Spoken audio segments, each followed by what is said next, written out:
Здравствуйте, вы смотрите программу «Гунтар Туминде». Сейчас у меня за спиной в зале заседания проходит принятие присяги нового состава правительства Кыргызской Республики. Согласно Конституции, в данной церемонии принимает участие и президент Кыргызстана Сооронбай Жээнбеков. Поздравляю вас. Спасибо. Какие у вас планы? Вы сейчас будете возглавлять социальный сектор. В первую очередь, какие нововведения или реформы вы хотите внедрить в эту область?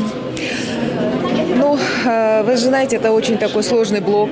Конечно же, все те программы, которые до этого были, они у нас есть в социальном секторе. Значит, программа здравоохранения до 2020 года, 2020, программа социального развития до 2020 года, программа развития культуры до 2020 года. Сейчас я хочу посмотреть эти программы, насколько план мероприятий успешно удавалось реализовать, потому что он есть с конкретными сроками.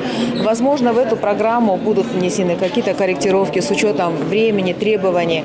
А так, конечно, если говорить о ключевых целях, это качественное образование прежде всего, это доступ к дошкольному, школьному образованию, это качественное высшее образование, профессионально-техническое образование, это доступная медицина, это дальнейшее развитие системы медицинского страхования, это совершенствование государственной поддержки выплат, социальных выплат, именно с упором на адресность. То есть таких вопросов очень много. Это и развитие спорта, это популяризация здорового образа жизни, это искоренение таких явлений, как детская материнская смертность, это, конечно же, безусловно, развитие культуры в целом, это поддержка всех сотрудников бюджетной, социальной сферы, потому что они сегодня на самом деле и финансирование, можно сказать, идет, недостаточное, В то же время те финансы, которые направляются в эту сферу, их максимально оптимизировать и сделать их точными, такими адресными. Я думаю, что вопросов много, и мы вместе с депутатским корпусом, безусловно, будем вместе работать, друг к другу, надеюсь, будем прислушиваться и добьемся, наверное, каких-то результатов. Удачи вам. Спасибо большое. Был утвержден новый состав правительства, и сегодня они приняли участие в присяге. Чем он отличается от предыдущего, и какие ожидания ваши лично от данного состава? Чем отличается, рано говорить. Но мы утвердили новый состав с надеждой на то, что они смогут организовать работу правительства таким образом, чтобы был результат роста в экономике, рост в социальной сфере, повышение заработной платы, повышение пенсий, повышение пособий. И вот тогда мы скажем, да, она оправдала наши надежды. Мы парламент, коалиция большинства, мы их утвердили, естественно, будем поддерживать.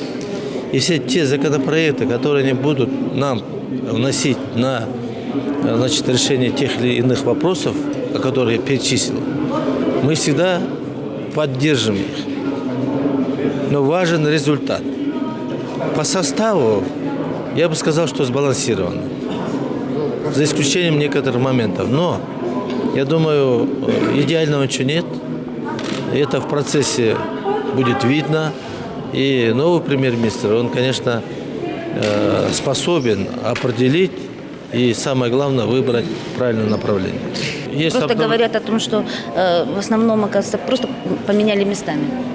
Я бы так не сказал. Я видел, что вернули нескольких министров обратно. Это очень правильно. Они были сняты незаслуженно. И эти люди, они не преданы человеку, а преданы своей профессии. Эти люди профессионалы. Поэтому здесь, я думаю, что очень правильно, потому что и преемственность должна быть. И потом правительство – это не айлюкмөту и не аким. Члены правительства, они должны не только работать здесь по стране, они должны и за пределами выходить на совсем другую орбиту. Они должны наравне вести переговоры с министрами, своими коллегами других стран, европейских стран и других международных организаций, с тем, чтобы привлечь больше внимания, чтобы они о нас больше знали и, самое главное, привлекать инвестиции. А для этого нужно здесь создавать условия. А условия нужно создавать, конечно, организовать местные органы самоуправления, чтобы не было таких случаев, что у нас творится сейчас в Тоғыз-Тороо и в других местах, где местные люди из-за того, что местные органы работают слабо, из-за непонимания, недоинформированности идут вот на такие, скажем, эмоциональные выступления. Поэтому здесь нужно правительству всю эту работу четко координировать. Тогда будет результат. Какие ваши ожидания от нового состава правительства? Какие ожидания? Из нынешнего состава правительства 10 членов правительства из состава Сапара Джумакадыровича, а 6 это из состава правительства Джеймбекова. У меня никаких ожиданий нет. Я к этому составу не доверяю. Совсем никак? Нет. Вполне не способны. А кого бы вы хотели видеть среди членов правительства? Реформаторов. Из новых. Уходит правительство из-за недоверия, да, должны были уходить все вместе с Сапаром Джумакадыровичем. Остались половина. А получается так, что Сапар Джумакадырович мы отправили в отставку не из-за того, что из-за политики. Ну, получается так, что мы доказываем, что Сапар Джумакадырович стал жертвой кадровой политики. Получится так. А если мы отправили отставку с недоверием, то должны были уйти весь состав правительства. Остались половину. Мои ожидания от этого правительства не больше, чем у обычного гражданина. Мои ожидания – это надежда в том, что это правительство будет работать чище. Это правительство будет работать четче. Это лишь ожидания. А насколько они реализуются в жизни, я не могу этого сказать. Что касается полного обновления правительства или не полного, это не суть принципиально. Главное, что руководитель правительства сменился, часть министров сменилась. Это дает надежду, на какую-то слабенькую надежду дает, что мы можем измениться. Хотя я брать не буду, я особо не обманываюсь. Потому что многие чиновники будут продолжать то, к чему они привыкли. Слушать беспрекословно чью-то команду, выполнять чьи-то распоряжения. Либо какой-то группы политических сил. Поэтому хотелось бы, чтобы правительство всегда было технического характера, чтобы оно не было связано политическими обязательствами с кем-то, чтобы оно занималось своей черновой работой, каждодневной черновой работой. И поменьше пиарили себя в средствах массовой информации. Чтобы вы, журналисты, поменьше показывали, куда поехал премьер, с кем поздоровался, с кем обнялся, кому подарок вручил. Надо, чтобы премьер просто работал, поменьше показывался на свет. И улучшение качества жизни – это результат работы правительства. Вот оно. Другого доказательства не надо. Надеюсь, что это правительство будет до 2020 года работать, потому что после выборов парламента в любом случае оно поменяется. Но это, опять же, надежда. Я такой же, как и вы, тоже надеюсь на что-то. И еще один вопрос. Озвучиваются высказывания, что часть министров осталась на местах, но так как депутаты выразили недоверие, они отправили правительству, нужно было полностью весь состав. В принципе, по букве закона так и звучит. Мы недоверие оказали правительству. Соответственно, включая всех министров и руководителей ведомств, которые в состав правительства входят. И по логике, казалось бы, надо менять всех. Ну, жизнь-то это логика закона, это требование закона, но в жизни немножко по-другому. У нас почему-то укоренилось мнение, что смена правительства – это смена премьер-министра. Конечно, было бы хорошо, если поменяли всех министров, но хорошо ли это плохо – это спорный вопрос, потому что есть министры, которые добросовестно свои функции исполняли, могли бы работать, продолжать. Например, по МЧС Буронова. Я могу сказать, что его не сменили, а его пошел на повышение. На мой взгляд, он работал достаточно качественно. Конечно, у него работа такая – бороться с последствиями чрезвычайной ситуации. Но, тем не менее, мне кажется, он справлялся. Поэтому смена правительства как самоцель не надо рассматривать, состав правительства. Было бы хорошо, если бы освежили бы. Но опять же, видите, вопрос молодое правительство.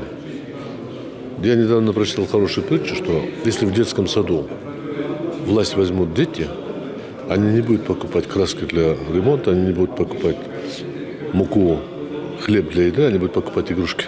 Ваше мнение о составе правительства и ваши ожидания? Ну, состав правительства желал бы лучшего, если честно сказать. Но есть некоторые кандидатуры. Это вопрос мы действительно на фракции у нас, когда был премьер-министр, мы задали этот вопрос. Конечно, за 2 дня сформировать новое правительство это было очень тяжело, он сказал. И он с некоторыми кандидатурами согласился, пока временно. Вот, типа, будет время, пока он посмотрит, процессы работы. Еще будет замены, сменить некоторых, если по работе он будет судить. Ну, что мы ожидаем от этого правительства? Я думаю, сегодня не то, что мы, и весь народ уже ждет переломных моментов реформы и в экономике, так, как и в социальной сфере, и также и в других областях нашей страны. Это первое должно быть чистое, порядочное и работоспособное правительство. Вы видите, мы как зашли в Евразийское экономическое сообщество. Народ ожидал больших ожиданий. А сегодня мы не можем охватить этот рынок. Не то, что охватить, а мы свой рынок можем потерять. Свой, потому что наши товары, наши производители что делают? Не конкурентоспособны. И спрос-предложение, наш рынок неемкий. Понимаете, не могут здесь продать. А вывоз тяжелый, потому что не соответствует стандартам Евразийского сообщества. Это сейчас Панкратов вернулся. И многие другие вернулись, которые изначально истоки стояли. Я думаю, они сейчас днем и ночью должны работать. И вы представьте, товары, мы не можем отсюда вывести наши товары, а которые, те товары соответствуют стандартам из третьих стран, сюда не могут прийти. Вы понимаете, наши бизнесмены не могут задать проблемы на российско-казахской границе, то на нашей границе, кыргызско-казахской границе. Это что такое? Отсюда мы не можем вывести, и оттуда не можем завести. Вот такой коллапс получается. За это, я думаю, от этого правительства, я думаю, уже народ, и мы ожидаем больших перемен. Ну, это большой вопрос. На этом программа Гунтар Тувинде завершена. Я напоминаю, после обеденного перерыва будет продолжена работа заседания и трансляция его на телевидении «Пирамида». Вы также можете ознакомиться с материалами, повесткой дня сегодняшнего заседания на сайте www.kinech.kg, а также послушать прямой эфир на частотах 92 FM. Спасибо большое. До свидания.